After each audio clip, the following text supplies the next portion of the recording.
푸른 씨앗 가입하라고 안내문이 왔어요. 이거 진짜 좋은 건데 깻님 합시다. 푸른 씨앗. 뭐야? 푸른 우산이요? 푸른 씨앗이요. 노란 우산? 푸른 씨앗이요. 초록 우산? 아니요, 푸른 씨앗이요. 박보미 TV. 안녕하세요, 박구미입니다. 오늘 제가 소개를 드릴 내용은 바로 푸른 씨앗이라는 제도입니다. 이거는요, 오늘 이 영상을 보시는 분들 중에 중소기업에 다니시는 분들이라면 진짜 좋은 거거든요. 제가 보통 이렇게 말씀 잘 안 드리잖아요. 근데 그래도 이거는 진짜 좋으니까 만약 영상을 다 보시고 이거는 해야 돼 라고 생각이 드셨다면 내일 출근하시자마자 회사의 사장님한테 사장님 우리도 푸른 씨앗 좀 합시다 라고 말해주시면 되겠습니다. 우리 근로자들 노후 챙길 수 있는 정말 좋은 제도니까 이 제도를 도입할 수 있게 오늘 한번 배워봅시다. 그럼 가실까요? 푸른 씨앗, 뭔가 어디선가 한번 들어본 것 같죠? 제가 한번 맞춰볼게요. 아마 여러분들의 머릿속에 떠오르는 건 노란 우산, 파란 우산, 초록 우산 이런 것 중에 하나일 겁니다. 이 푸른 씨앗은요, 생긴 지 그리 오래 안 됐거든요, 사실. 푸른 씨앗은 한마디로 중소기업에 다니는 근로자들의 노후 대비를 위해서 만든 제도입니다. 누굴 위한 건지는 바로 알 수 있죠. 정확히는 중소기업 퇴직연금 기금 제도입니다. 중소기업에 다니는 근로자들의 노후를 위해서 퇴직연금 제도를 가입할 수 있게 기금, 그걸 모아서 기금으로 만들어서 운영을 해주는 그런 제도라는 의미입니다. 딱 들으면 느낌이 오죠. 중소기업에서는 퇴직연금 제도 이게 잘 안 되니까 그래서 만들어진 겁니다. 더 정확한 이해를 위해서는 우리는 퇴직연금 제도를 먼저 배워야 됩니다. 우리는 회사를 다닙니다. 1년 넘게 다니고 퇴직하면 퇴직금으로 한 달치 월급을 받습니다. 10년을 다니면 10달치가 될 거고 20-30년을 다니면 몇 년치 연봉 정도의 목돈으로 받게 됩니다. 아마 많은 우리 부모님 세대에서는 평생 직장을 다니고 퇴직을 하시면서 목돈의 퇴직금을 받으셨을 겁니다. 근데 문제가 뭐죠? 이렇게 큰 목돈을 퇴사할 때 한 번에 받는데 회사가 돈이 없으면 이걸 못 받는다는 겁니다. 또 많은 경우에는요, 회사가 돈이 없어가지고 어려워져서 근로자들이 어쩔 수 없이 퇴사를 하는 경우가 많았잖아요. 이럴 때도 퇴직금을 못 받는 경우가 너무나 많은 겁니다. 그래서 나온 제도가 바로 퇴직연금 제도입니다. 이름은 뭔가 퇴직금이 아니라 퇴직연금이니까 나중에 나눠서 받게 되나 보다 라고만 생각하실 수 있는데요. 이 제도의 핵심은 회사가 퇴직금을 한 방에 못 주는 일이 없도록 근로자가 회사를 다니는 중간중간에 계속 회사에서 미리미리 이 근로자한테 언젠가 줄 그 퇴직금을 회사 말고 저 밖에 금융기관에 계좌를 열어가지고 넣는다는 것이 중요한 겁니다. 사실상 근로자들의 돈이니까 회사가 함부로 어떻게 못하고 만에 하나 회사가 망하더라도 근로자들의 퇴직금은 외부의 금융기관에 그대로 보전이 되도록 한 거죠. 이게 퇴직연금의 가장 큰 의미라고 저는 생각을 합니다. 이렇게 회사 밖에 돈이 있는데요. 그걸 뭐라도 굴려야 되잖아요. 가만히 두면 녹는 거 다 아시죠? 그 돈을 회사가 굴리면 DB라고 하고요. 근로자가 각자 자기 거를 주문해가지고 굴리면 DC라고 합니다. 아무튼 이걸 누가 굴리든 우리는 회사를 오래오래 계속 다니고 퇴직금도 연차가 지날수록 계속 여기에 쌓이게 됩니다. 이게 한 개인이 만들 수 있는 가장 큰 금융자산인 퇴직금입니다. 그 큰 돈이 회사 다니는 동안 오래오래 계속 투자가 되어가지고 굴려진다는 건 정말 큰 노후자산이 될 수 있다는 걸 의미하죠. 미국은 진작에 이 퇴직연금을 만들어가지고요, 정말 많은 근로자들이 은퇴 이후에 윤택한 노후를 보낼 수 있게 된 거고요. 이렇게 퇴직연금 제도는 정말 좋은 겁니다. 근데 문제는요, 결국 이것도 여유가 좀 있는 대기업들만 하고 있다는 겁니다. 중소기업은 사실상 엄두가 잘 안 나는 거죠. 퇴직연금 제도를 도입하는 과정도 복잡하고 이걸 도입하고 나서도 DB로 해놓으면 이거 누가 굴리나 할 만한 사람도 없고 DC로 해놓으면 직원들이 알아서 잘 하느냐 그렇지도 않죠. 뭘 알려줘야 할 거 아니에요. 그러면 교육은 또 누가 합니까? 이게 엄두가 안 난다는 겁니다. 하고 싶어도 못하는 중소기업이 정말 많고 원하는 근로자들은 이미 정말 많은 겁니다. 그래서 2022년 4월에 드디어 푸른 씨앗 이게 세상에 등장하게 된 겁니다. 중소기업을 위한 퇴직연금 제도인 이 푸른 씨앗 30인 이하의 중소기업이 가입할 수 있습니다. 그러면 푸른 씨앗에 가입한 수많은 중소기업에 다니는 또 수많은 근로자들의 퇴직급여, 퇴직금 그걸 다 모아가지고요, 하나의 큰 기금처럼 관리를 하게 됩니다. 이 모든 걸 관리하는 주체는요, 근로복지공단입니다. 정말 든든하죠. 또 이렇게 모아진 돈이 보관되는 곳은 우리은행이고요. 안전하겠죠. 이 돈을 자산 배분으로 안정적으로 운용해주는 곳은 삼성자산운용과 미래세증권입니다. 중소기업 하나하나를 뜯어보면 퇴직금 다 모아도 얼마 안 될 수는 있지만 이렇게 여러 회사의 것을 다 모아놓으면 정말 큰 돈이 되고요. 그리고 이건 수많은 중소기업의 근로자들의 노후가 달린 정말 중요한 돈입니다. 그리고 그 돈을 안정적으로 불려주기 위해서 이렇게 많은 기관들이 노력을 하고 있는 거죠. 현재는 중소기업 15,000개가 푸른 씨앗에 가입을 했고요. 무려 77,000명의 근로자들의 소중한 노후 자금이 여기에 모여가지고요. 5천억 원이 넘는 기금이 형성되어 있습니다. 푸른 씨앗에 가입하면 좋은 점, 첫 번째는 퇴직연금이라는 겁니다. 앞서 말씀드린 것처럼 퇴직연금 제도가 가진 그 좋은 장점을 규모가 영세한 중소기업도 도입을 할 수 있게 만들어준다는 것. 바로 그것. 푸른 씨앗의 존재 이유이기도 하죠. 당연히 그게 첫 번째 장점입니다. 푸른 씨앗에 가입하면 좋은 점 두 번째는요. 지원금을 준다는 겁니다. 이거는 딴 데는 없는 거죠. 이렇게 좋은 제도를 만들어 놨다고 해도요. 사람들이 모르고 가입도 안 하면 아무 소용 없잖아요. 그래서 가입을 독려하기 위해서 지원금을 주는데요. 이게 그 금액이 상당히 크고 무엇보다 중요한 거는요. 사장님이랑 직원 모두에게 준다는 겁니다. 다 같이 행복해야 빨리빨리 가입을 할 거 아니에요? 여기서 잠깐 지금부터 나오는 지원금을 받을 수 있는 기준은요. 지금의 월급이 아니라 전년도 고용보험 월 평균 보수 기준으로 268만 원입니다. 그러니까 작년 월급이 이걸 넘느냐 안 넘느냐 그걸 본다는 거죠. 먼저 근로자 지원금. 중소기업에도 연봉이 제각각이기 때문에 지원금을 받기 위한 조건이 정해져 있습니다. 그건 바로 최저임금의 130% 미만을 받는 근로자들입니다. 지금 기준으로는요, 월급 268만 원 이하의 근로자입니다.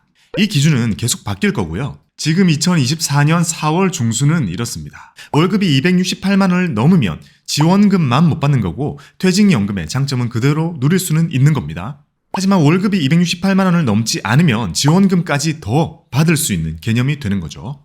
이 지원금의 크기를 말씀을 드리면요. 회사에서 그 근로자의 몫만큼 외부의 금융기관에 주기적으로 퇴직금을 넣어야 된다고 했잖아요. 이걸 부담금이라고 하는데요. 이 부담금의 10%만큼을 지원금으로 그 근로자의 계정으로 넣어줍니다. 즉, 근로자 입장에서는 본인의 퇴직금이 쌓일 때 10%만큼 더 쌓이는 거죠. 이 지원금은 3년 동안 받을 수 있습니다. 만약에 본인의 월급이 딱 커트라인인 268만 원이라면 그러면 회사를 1년 다녔다. 그러면 268만 원만큼의 돈이 퇴직금으로 쌓이게 되겠죠. 외부에. 그때 거기에 26만 8천 원만큼의 지원금이 더 더해집니다. 그러면 268만 원 더하기 26만 8천 원 해가지고 294만 8천 원이 이 사람의 퇴직금으로 쌓이게 됩니다. 그럼 3년 동안 다 받으면 26만 8천 원, 26만 8천 원, 26만 8천 원 해가지고 80만 4천 원이 됩니다. 그만큼 더 쌓이는 거죠. 만약 직원이 10명, 20명, 30명이라고 하더라도 월급의 조건만 충족이 된다면 다 받을 수 있는 거죠. 30인만 넘지 않으면요. 인당 80만 원을요. 이게 근로자 한 명에게 주어지는 지원금입니다. 근로자만 지원금을 받으면 서운하죠. 이번에는 사장님이 받는 지원금입니다. 정말 계산이 쉽습니다. 방금 전에 말씀드린 직원의 지원금 있죠. 부담금의 10%. 직원이 그걸 받으면 그 금액만큼 사업주에게도 지원금이 나옵니다. 예를 들어 직원이 3명 있는데 급여가 각각 200만 원, 250만 원, 260만 원이라고 해볼게요. 그러면 직원들은 각각 지원금을 20만 원, 25만 원, 26만 원을 받겠죠. 그러면 사업주는 또 20만 원, 25만 원, 26만 원을 다 받게 됩니다. 직원들이 받는 만큼 사업주가 받는 거죠. 그럼 회사가 받을 수 있는 지원금의 최대치는 얼마일까요? 좀 억지스럽긴 하지만 가정을 해보면요. 월급이 268만 원인 직원이 30명이 있다면 1년 동안 지원금이 26만 8천 원이 30명에게 나오니까 다 합하면 804만 원이 나오죠. 그리고 그걸 3년 동안 다 받으면 2,412만 원의 지원금을 받게 됩니다. 그러면 근로자들은 각각 80만 4천 원을 받게 되는 거고요. 사업주는 그러면 최대 2,412만 원이라는 지원금을 받게 됩니다. 이렇게 지원금을 정말 많이 준다는 게 푸른 씨앗의 두 번째 장점입니다. 장점 세 번째, 푸른 씨앗에 가입을 하면 좋은 점, 퇴직연금 수수료를 4년 동안 면제를 해준다는 겁니다. 퇴직연금을 해보신 분들은 아실 겁니다. 내 퇴직연금을 맡아주고 있는 그 금융사, 퇴직연금 사업자라고 하는 곳이 있는데요. 그 금융사들도 일이 엄청 많기 때문에 당연히 대가를 받아야 되죠. 그게 퇴직연금 수수료라고 하는 게 있는데요. 이게 보통 작게는 0.2%에서 많게는 0.5% 정도가 연으로 붙습니다. 이 수수료를 푸른 씨앗은 4년 동안 그냥 면제를 해줍니다. 이것도 생각해보면 푸른 씨앗이라는 이 제도가 잘 안착되도록 하기 위해서 푸른 씨앗에 가입된 모든 근로자들의 몫의 수수료를 나라에서 대신 내준다고 생각을 하시면 됩니다. 혹시 모르죠. 수수료 면제 기간 연장해줄지도. 푸른 씨앗에 가입하면 좋은 점 네 번째는요. 운용을 대신해준다는 겁니다.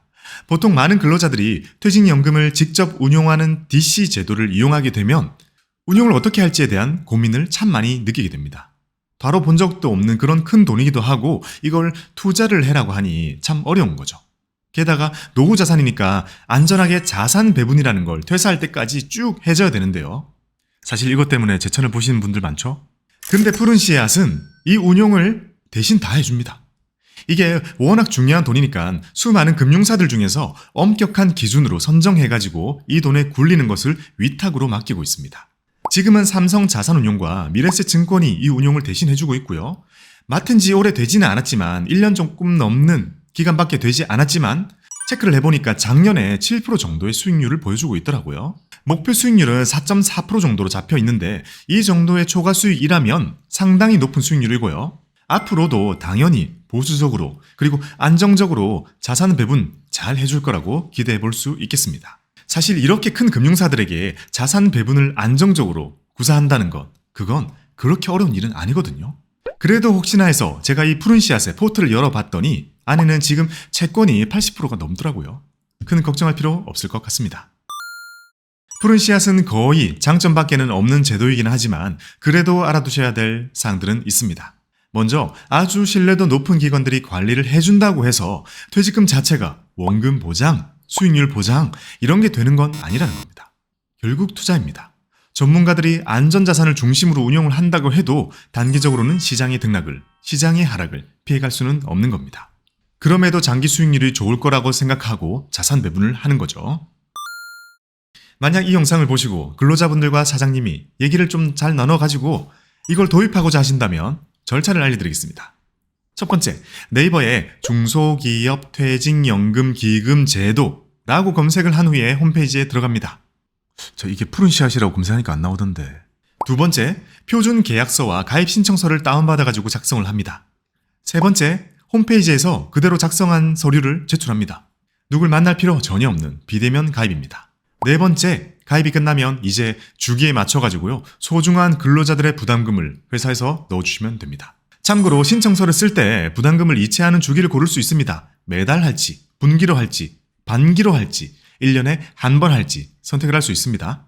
혹시 이미 DC 퇴직연금으로 운용을 하고 있던 회사에서도요. 푸른 씨앗을 도입을 할 수 있고요. 그럴 경우에는 근로자들마다 선택이 가능하다고 하니까 그러면 스스로 포트 짜가지고 하실 분들은 DC를 하시면 되고 에이 나 못하겠어 그냥 맡기고 신경 끄고 싶어 이런 근로자분들은 푸른 씨앗을 이용하실 수 있는 거죠. 푸른 씨앗에 대해서 궁금한 점이 있으시면 언제든지 여기 근로복지공단 퇴직연금 고객센터 1661-0075 여기로 전화를 해보시기 바랍니다. 저한테 물어보셔도 답변 드릴 수 있는 게 사실 거의 없어요. 지금까지 중소기업 퇴직연금 기금 제도인 푸른 씨앗에 대해서 알려드렸습니다. 많은 분들의 노후가 푸른 씨앗으로 인해서 좀 더 단단해지시기를 기원합니다. 감사합니다. 박보미 TV 박고미 TV